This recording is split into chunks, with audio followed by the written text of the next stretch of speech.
I never thought I would become the primary target of our neighborhood HOA president, but that's exactly how things unfolded. Barbara Higgins had spent almost 5 years running Oakwood Terrace as though it were her personal kingdom. In her mid-50s, she was instantly recognizable by her short blonde haircut streaked with brassy highlights and a constant expression of irritation that seemed permanently fixed on her face. For Barbara, authority wasn't simply a responsibility. It was entertainment. Most residents either steered clear of her whenever possible or worked hard to stay in her good graces. I happened to fall into neither category. Somehow, I became the newest focus of her attention. The trouble started roughly 3 months earlier when I decided to remove my thirsty front lawn and replace it with native wildflowers better suited to the local climate. I handled everything properly from the start. I submitted the required paperwork, obtained written approval from the architectural committee, and followed every HOA guideline exactly as instructed. None of that mattered to Barbara. Those weeds are destroying neighborhood property values. That was the opening shot in our first real confrontation. She appeared at my front door one afternoon gripping her clipboard as though it were an official badge. Her voice carried the sharp edge of someone used to getting her way. Remaining calm, I handed her copies of all my approved documentation. That only seemed to irritate her more. Her eyes tightened as she reviewed the paperwork, her mouth settling into a thin line of disapproval. I could almost see the gears turning in her head as she searched for some technicality she could use against me. "Well, we'll see about that," she finally replied, forcing a smile that looked more theatrical than sincere before turning around and striding back toward the street. That should have been my clue. Without realizing it, I had landed squarely on Barbara's radar, and she wasn't the type to let things go. Within weeks, violation notices began arriving with surprising regularity. Each citation was more ridiculous than the one before. One notice claimed my garbage had remained visible for too long after pickup day. According to Barbara, 45 minutes was unacceptable. Another accused me of improperly storing my garden hose when I'd merely stepped away from watering for a few minutes. She even cited my welcome mat, a plain beige mat that simply said home, for supposedly violating the community's approved color standards. Every time a notice arrived, I responded the same way. I documented everything, took photographs, and emailed the evidence to the entire HOA board. Gradually, the other board members started noticing the obvious trend. Barbara's complaints were becoming increasingly petty, personal, and impossible to defend. Their attitude toward her slowly began to change. Unfortunately, that only seemed to make her even more determined. I frequently noticed her silver SUV creeping past my house at walking speed.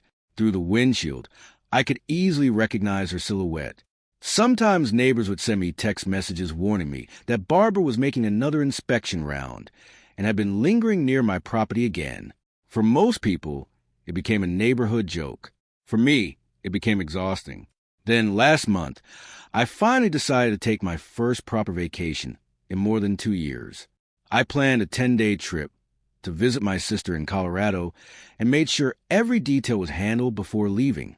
My elderly cat, Jasper, required daily attention, so I hired Chloe, a dependable graduate student recommended by one of my co-workers, to stay at the house and look after him. The evening before my departure, Chloe and I sat at the kitchen table reviewing everything. We discussed feeding schedules, medication instructions, mail collection, and eventually the subject of Barbara. At first, Chloe laughed. "Don't worry," she said, adjusting her glasses. "I deal with difficult professors all the time. I'm sure I can handle one overbearing HOA president." I laughed too, although my warning was entirely a joke. "If she comes by, don't let her inside. Just tell her I'm out of town and that she can reach me when I get back." Neither of us understood how important that advice would soon become. 3 days into my trip, I was enjoying a peaceful hike through the Rocky Mountains when my phone suddenly vibrated. Chloe's name appeared on the screen. Assuming she had a simple question about Jasper's medication or feeding routine, I stepped away from the trail and answered. "Hey, Chloe, everything all right?" I asked. The sounds of my sister laughing and the mountain breeze faded into the background as I focused on the call. "Not really," Chloe answered, her voice strained and uneasy. "Something happened with your HOA president. The moment she said that, my stomach tightened. What has Barbara done this time? I asked. There was a brief pause. She got into your house, Chloe said, sounding both furious and shocked. I was sitting in the backyard reading. When I came back inside, she was standing in your living room taking pictures. For a second, I thought I must have misunderstood her. She was doing what? How did she get inside?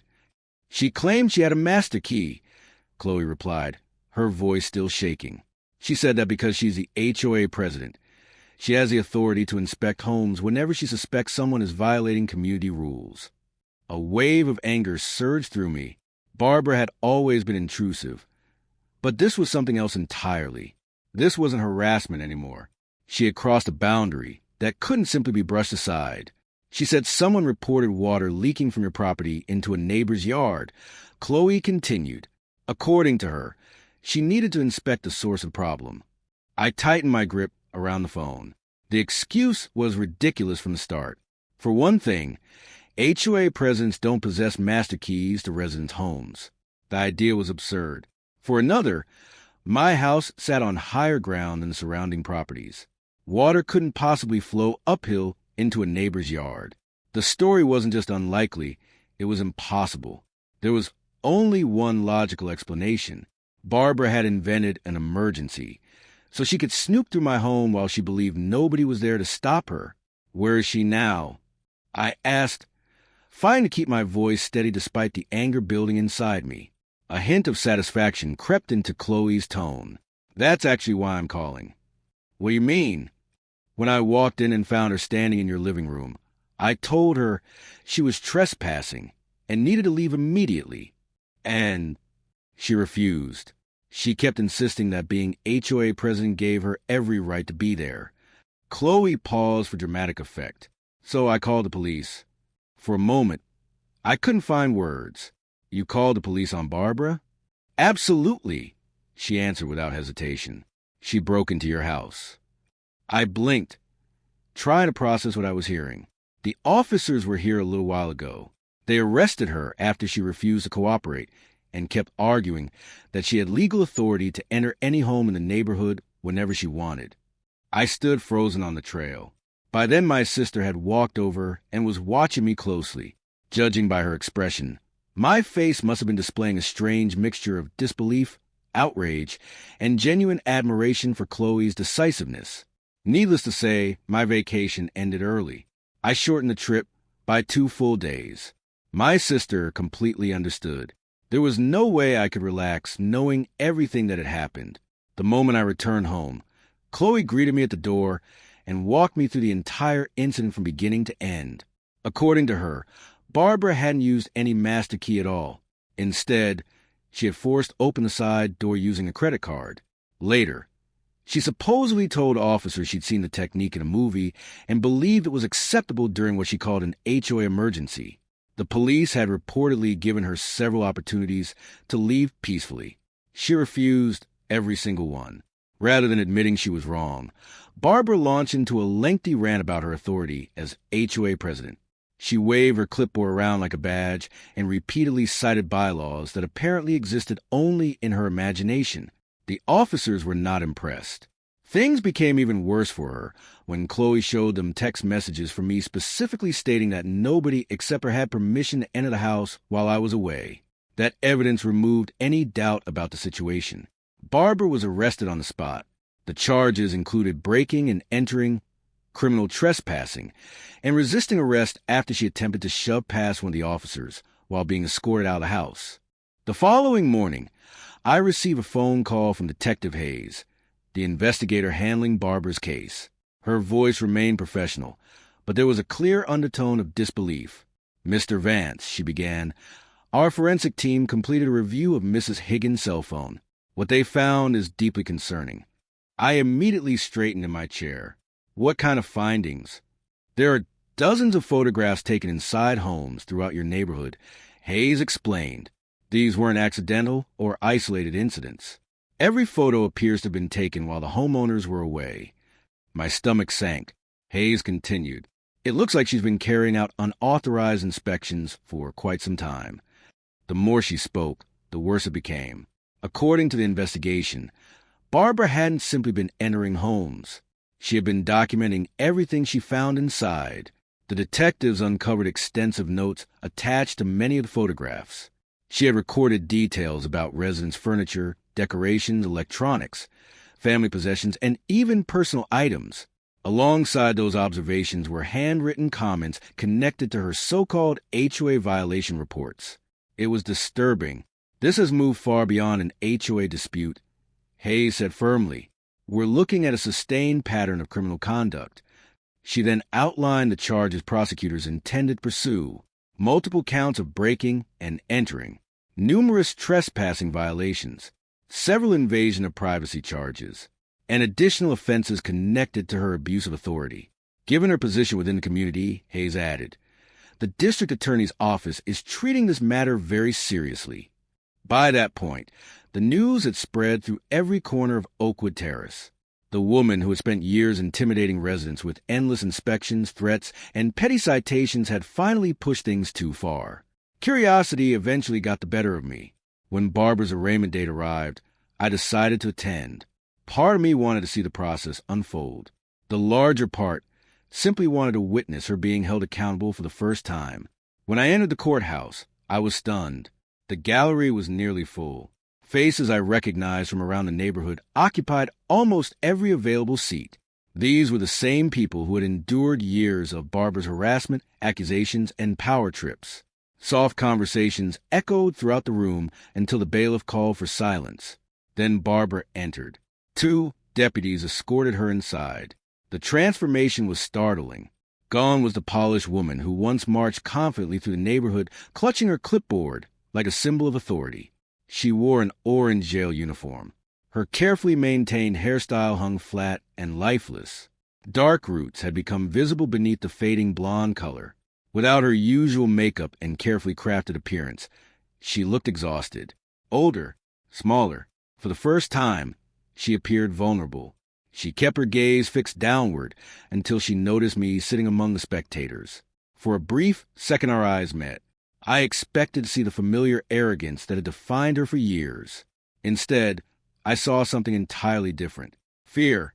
Defiance still lingered there, but it was now mixed with uncertainty. The judge began reading the charges. One by one, they echoed through the courtroom. 12 counts of breaking and entering.